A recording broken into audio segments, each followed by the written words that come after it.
vous grandissez en termes d'éducation? Qu'est-ce qu'on vous transmet comme valeur?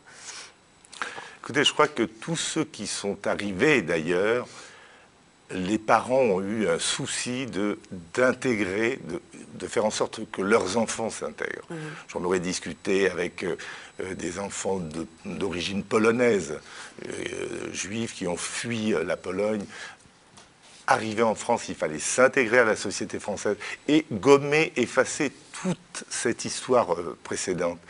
Et tout à l'heure, Fatima le disait aussi par rapport au harki, il fallait, malgré la difficile histoire, qu'on s'intègre complètement à la République. Comment vivait ça, votre maman? Ma mère était analphabète, mais il y avait l'heure des devoirs, il y avait un moment pour travailler, il y avait une discipline. À l'école, c'était l'école, et l'instituteur avait toujours raison. Et les devoirs, c'est pareil. On faisait nos devoirs, j'aurais pu faire n'importe quoi. Non, mais elle nous a appris qu'il fallait impérativement travailler, point d'autre salut que dans le travail. Et je dessinais bien, j'étais doué. Un professeur m'a aidé à passer le concours d'entrée aux Beaux-Arts. Et j'ai pu entrer aux Beaux-Arts et faire les Beaux-Arts. Vous avez également monté une pièce de théâtre?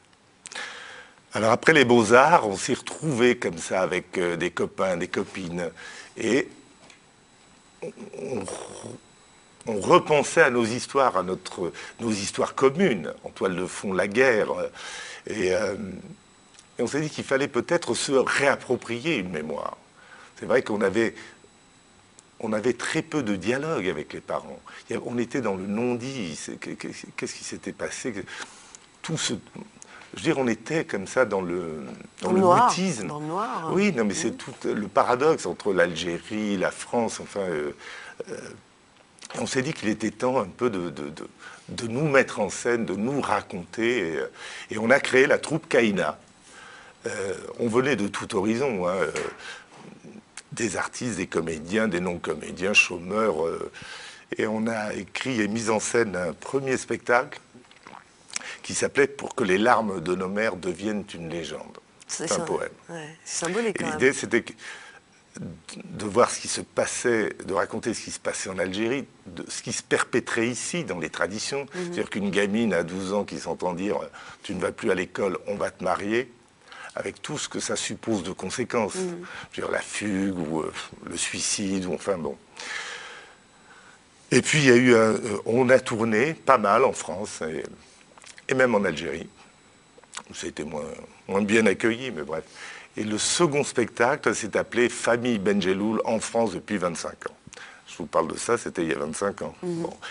Et montrer comment, effectivement, un moment charnière, puis la migration de la famille, il y avait des situations de rupture, des choses qui allaient complètement changer.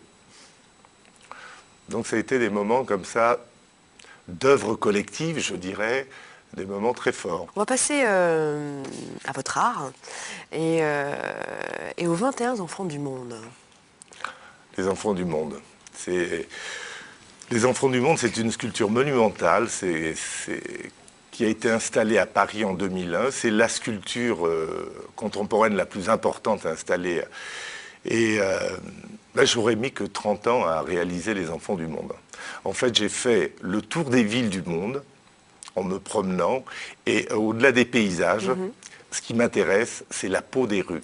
Je trouve qu'on ne regarde jamais assez où on met les pieds. La peau des rues. La peau des rues.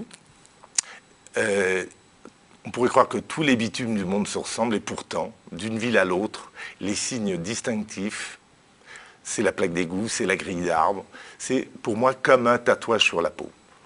Donc j'ai fait des empreintes, des moulages, et à partir de ces extraits du sol, j'en ai fait des extraterrestres, voilà, des enfants du monde. À chaque statue, donc à son double dans le pays Alors, d'origine. il y a 21 sculptures à Paris qui symbolisent l'entrée dans le 21e siècle, qu'on a installée en 2001.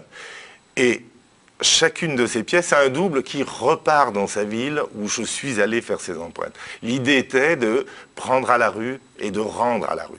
Alors Caïna, la Kabyle, Caïna, c'est peut-être le moment fort. Je l'emmenais à l'école maternelle.